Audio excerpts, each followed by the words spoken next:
Welcome to A-Level Art and Design, Textile Design at Herts and Essex High School. And also teaching you on this A-Level is Mrs. Charles. I am a design technology teacher with a textile specialism. My particular areas from prior to teaching and also whilst I've been teaching are costume, pattern drafting, garment making, textile art, especially using mixed media. Mrs. Charles is an art specialist. She teaches art, craft and design, textile design and photography, but describes herself as having a craft specialism. The pictures surrounding us are just some of the work that we've been doing whilst in this lockdown period to keep ourselves busy. The ones on my side have particularly been from the textileartist.org challenges that have also been in your induction packs. So the course, what are you going to be doing? We work with Educas for the Art and Design Textile Design course, and it is made up as follows. So from September to January in Year 12, you'll be doing an induction period, and that will be a lot of different skills building workshops from eco printing, drawing, painting, pattern drafting, working from music, working from script, all sorts of different things, all build up. And you have the opportunity with that work to be enter the Royal Opera House Design Challenge. It's completely optional, and I'll talk about that in a little bit more detail in a moment, but that can be a really exciting opportunity to really show us what you can do in this first period from September to January. From February, once the induction period work has been handed in, you will then start your major project. This will be a personal investigation.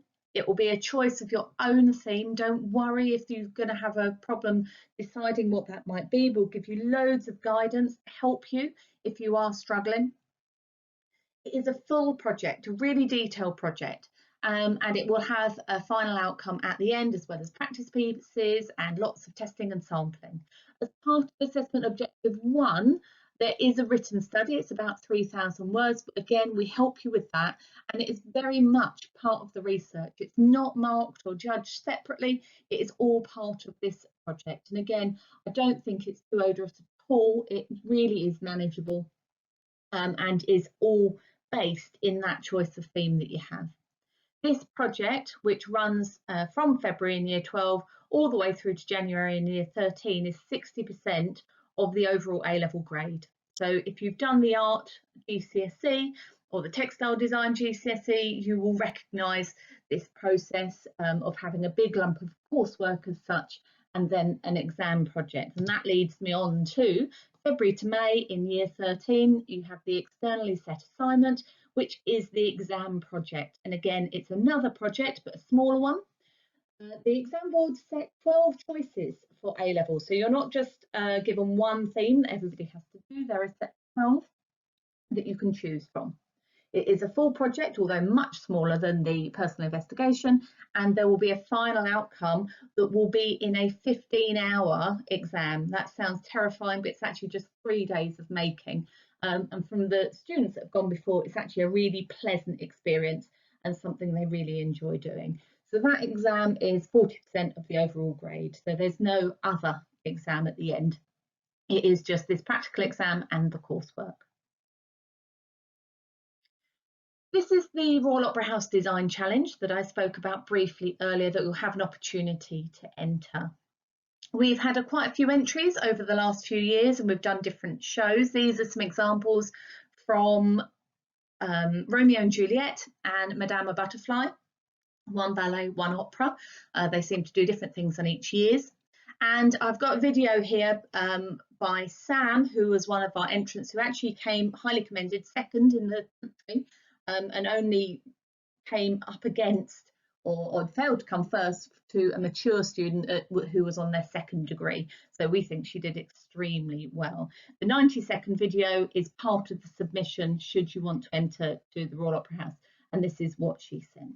Hi, I'm Sam Hobart from the Hertfordshire and Essex High School, and I'm designing to Director's Vision 1, the portrayal of fragility and strength. I interpreted the brief to show a metamorphosis of these characters throughout the opera, either from strong to weak or from weak to strong, using colour-changing inks. Pinkerton's costume initially shows him as a handsome hero. However, he turns out to be a coward, so this is reflected in a white uniform that glows murky yellow. Kate, at the start, is a sophisticated socialite, so her cool white gowns reflect this. However, her willingness to adopt Pinkerton's child shows a warmer side to her character. Finally, I designed for Butterfly. I made a kimono to be worn as her wedding dress and for the suicide scene. The design is inspired by Monet's water lilies, which would have been contemporary at that time, symbolising Butterfly's devotion to Pinkerton and her willingness to adopt Western cultures to please him. The overall effect is soft and gentle, representing Butterfly's character, however she grows in strength at the end of the opera. To demonstrate this, I positioned butterflies coated in colour-changing ink around her heart. When she stabs herself, a UV stage light will turn everything a ghostly blue, apart from the butterflies which glow white, giving the impression of her soul escaping her body. The butterflies will turn crimson, representing her blood and indeed her strength through her sacrifice. So you can see there she's explained her designs really well. She's really thought about the reasons why she's done what she's done, and explained every single aspect of her inspiration, and the innovative modern materials that she's included into her final design. The Royal Opera House is very special to me because I used to work there, and I know quite a few of the people that still work there, so it is a really special challenge. And when we went a few years ago, I managed to get a really good behind the scenes private tour. So if we have anyone do really well again, we will be able to get all of that sort of included as well. The challenge means that you need to design for 3 of the main characters and then make one of the outcomes. It doesn't have to be full size, although that tends to be the easier option.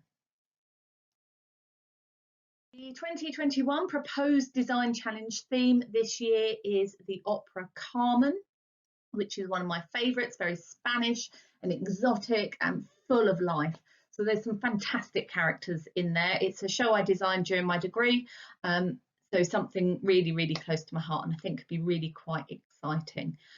But we will see. So this is proposed because the Royal Opera House, with the lockdown at the moment, are struggling a little bit, and I'm not 100% sure whether they're going to be able to provide all their education programmes, but we have got fingers crossed, and I'm sort of pushing from this side as one of their regular schools involved that it is definitely something that we would like to do.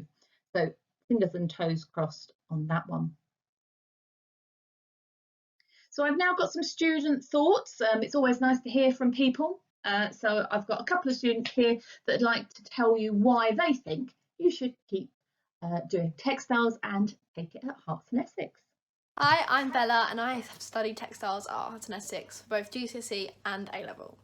The one thing I love the most about textiles is that you can explore absolutely anything and everything. It's all down to you. The way you interpret an idea from the beginning to the end is always going to be right, as long as you can back it up and explain everything. Mrs. Draper and Mrs. Child are 2 of the most talented and caring teachers I've ever come across. And with their guidance, I've made some rather weird but hopefully successful final pieces. The classroom is a welcoming environment perfect for anyone who just wants to do what they love, whether it be the technical or creative side of textiles. I was a technical student and hopefully, fingers crossed, we'll be going to study contour fashion at London College of Fashion next year. When people ask, or if they're debating taking textiles, I always just say just do it. There is no regrets. The skills, the friendship, all of it, it's just an amazing experience. So just take textiles.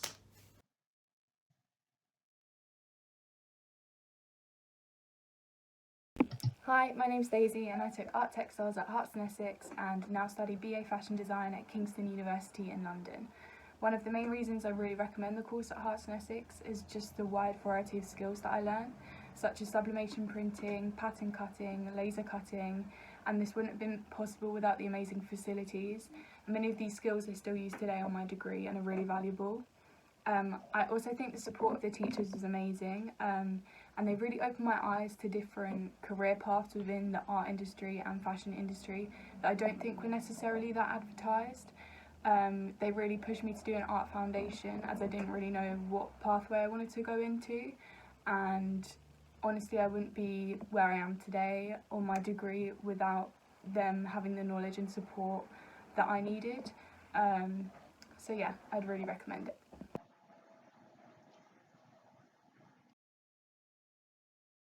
So I thought now I would show you some examples of work and explain a little bit of the background behind them. This was an exam project, so one of the 40% projects with the theme exotic, and the photography is the student's own. She in fact was taking art, photography and textile design for her A-levels, so really did use the strengths from all the projects in all of her projects to the best effect, really. So she used her photos sublimation printed onto fabric and then ruffled those fabrics in strips to create the front, and the jellyfish on the back are free machine embroidered and hand painted and embellished with Angelina fibre and all sorts of different things. This was an example of a very high grade project. This, in fact, is some of Daisy's work, who you just heard from. The jacket on the right was part of her coursework, and it was all to do with a statement on student loans. And actually, although you can't see it in that photo, hanging from the sleeve was a price tag for how much going to university can cost. You can see that she's got lots of different techniques, free machine embroidery, layering, collage, all sorts of different things in her portfolio. And in the picture on the left-hand side, there is a corset, and that was part of her exam project, and that was all to do with aging. The title for that exam project was Time Worn, and the white bits of embroidery you can see are all faces, and the peachy pink skin colour bits are aging skin with all the wrinkles. That was the look that was being gone for. So despite being very beautiful, it was quite interesting. This is one of the things we really look for, is to have real thought going into the pieces that you do. So there's a real story behind it and a message you're saying. It makes your work really strong to have that voice coming through in the work that you do in a very high level project. These examples are from a variety of different projects and different students over the years, some of it coursework, some of it exam. So some of the themes here are decay, and you can see there that on the left hand side there's a sculpture of a decaying body, and this student looked a bit at steampunk, and you can see the cogs coming out of one of the legs. She felted and embroidered a pelvis. There's also a mask there, which is the face, the rib cage, there's hands, there's glue gun work, all sorts of different things.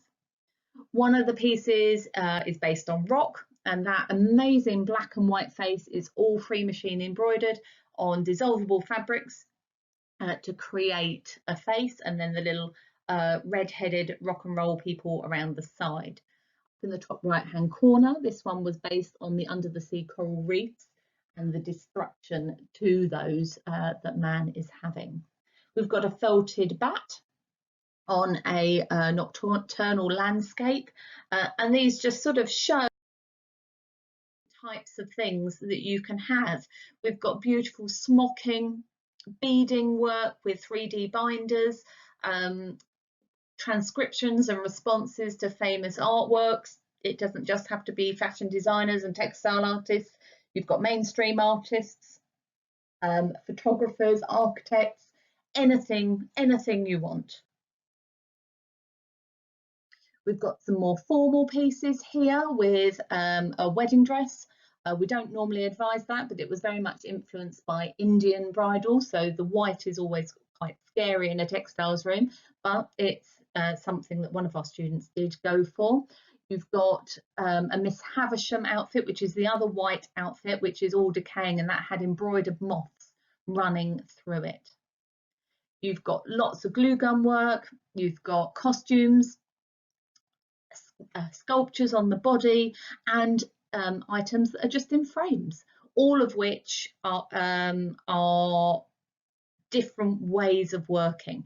Just looking at these, and the reason I hesitated is I was trying to see if these were all coursework, but they're not. There's a couple of bits of work in here too, so there really is a mix. So here is the taste lesson part of my presentation. It's about an 8-minute video, and then I will see you after.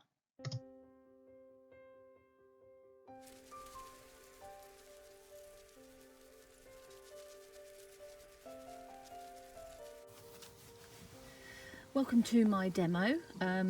Sorry, this is my cat Jeff saying hello as well. Hello, dude. I'm going to be showing you a demo here of a mixed media technique, starting with Mito Printing. Oh, goodness sake. Move out the way. He's going to make a right mess.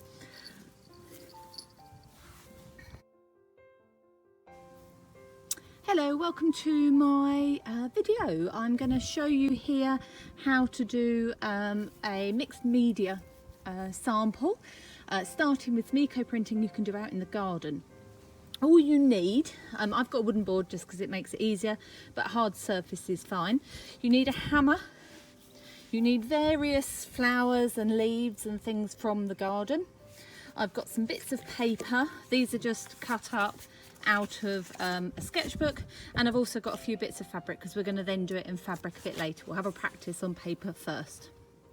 So the first thing you need to do is you need to lay out 2 pieces of paper. Just put one of them on the board for the moment, and then lay different flowers and petals, leaves, sort of, I've got some berries here, sort of just dot them about. You can use absolutely anything you want. Have some different ways up. So the back of the leaf is called the moon side or the right side.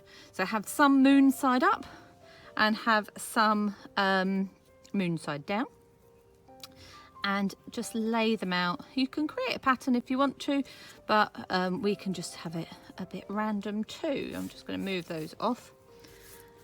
There we go, so they are out the way. We then lay the paper over the top like this. Just push it down slightly, and then I'm going to start hitting it with the hammer.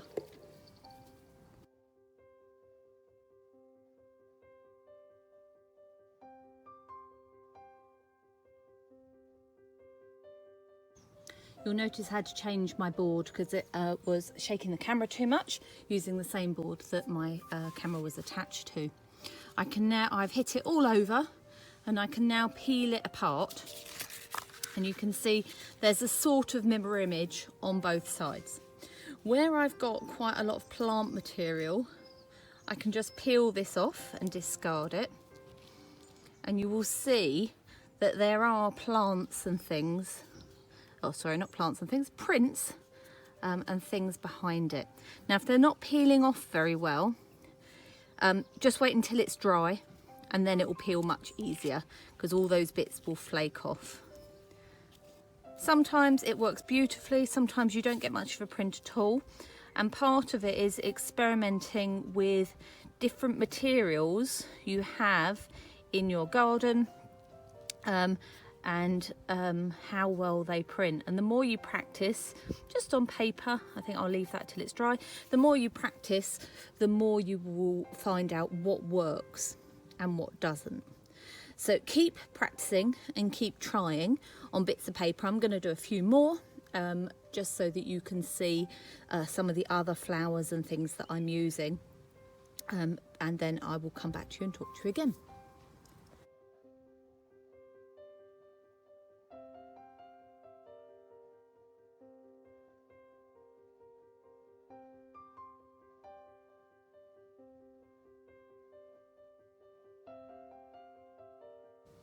So I've finished having a practice and I've worked out what flowers and leaves and things that I like the best. So this time I'm going to have a go with some fabric, exactly the same way. It doesn't need to be any particular type of fabric, but for the colour to stick, to stay, you're probably better with a natural fibre. So for example, cotton, linen, wool, silk. So I'd go for cotton if you can. If you can't, polycotton will be fine for the moment, but it will probably fade over time. It might fade over time anyway, because natural dyes don't always keep their colour.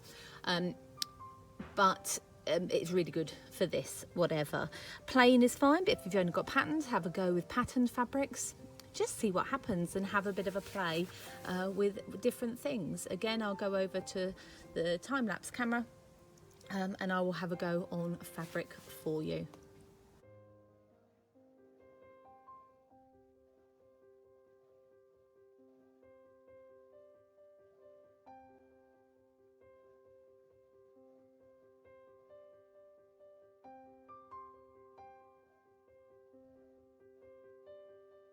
So I have my two sides now printed on my piece of fabric. I'm going to leave these to dry for a while and then I'll show you how we're going to work into them next.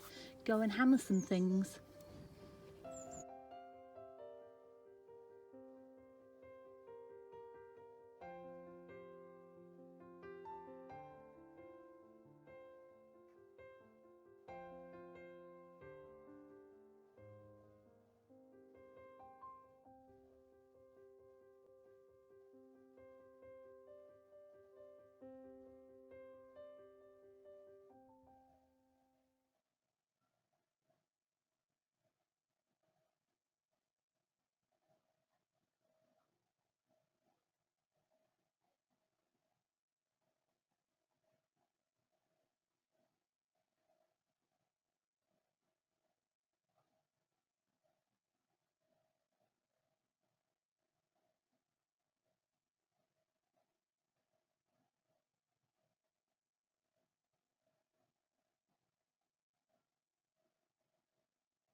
Okay, so you can see on the right hand side, here are some samples, the paper ones that I did, and I've had a go at doing again some of those techniques into them. I've added some watercolour, some pen and ink, and I've also done some free machine stitching in. Now, if this is a technique you haven't done before, we can absolutely show you how to do it.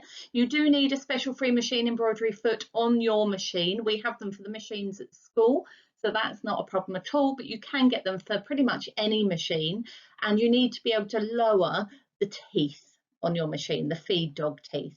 And this is so that you can effectively draw with stitch on either fabric or paper. Either one is absolutely fine. Fabric in some ways is actually a little bit easier because it doesn't rip in the way that paper does, but paper's a bit cheaper in that sense if you want to have a practice first.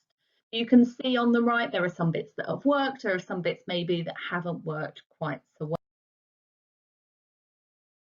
Here's some of the stitching of the applique that I've done. I did one sample that had some painting on it. So the one that you saw in the time-lapse video where I appliqued onto, or I pinned the applique on, and I'd already drawn and painted into it, one half of it with acrylic and one half with watercolours. And then I also had the other piece of fabric, the mirror image of the print, the flower pounding print, and I just appliqued onto the top of that one. I used black thread because I felt it sort of mirrored that black pen outline and worked really well in that sense. But if I was going to extend this further, I'd want to try it with different colour threads, mixed colour threads, and all sorts of different. So here are the final outcomes. They are just 2 samples that I've tried some similar but different things on. You can see the one on the left has the paint, the one on the right doesn't. I don't really know which one I prefer the best. I would possibly take these further by scanning them in and creating a print that I could then digitally print on our digital sublimation printer, or I might just take sections of it. I don't really know. There could be all sorts of different places for me to take this next. And that's the wonderful thing about textiles, is that we can really experiment and really take so many different techniques and explore them and create amazing stuff. Mrs. Charles and I are really sort of enthusiastic and passionate about this area of textiles and all the areas of textiles that there are really, and seeing just what you can achieve. These were all of the samples that I ended up with, so the ones that were just on paper and the fabric ones together. So just from doing 3 sets of flower pounding, I came out with all these outcomes that would fill a couple of pages in a sketchbook beautifully. So what I want you to do is I want you to have a go. I don't mind how far you take it. I don't mind how you want to develop it. You don't have to draw and paint into it in the way that I did. You might want to do something completely different. You could print on top of it. You could paint onto some of the leaves once you've pounded with them and then take prints from them. You could do some mono printing on top, or you could just paint and then hand stitch, or anything you wanted, absolutely anything. But I want you to have a go. So alongside the induction tasks in the pack that you were sent, it would be wonderful when we see you in September to see that you've had a go at this. It'd be absolutely brilliant. I don't know if you've got any questions, but there are various ways that you can ask questions that I'm sure that you know about, and you can always email us direct, and there will be some forms that you can fill in anything if you do. See you in September. Fingers and toes crossed that things will be a bit more back to normal by then. Can't wait to teach you and to be part of this creative exploration that you're going to be doing in textile design. Thank you for watching, and have fun.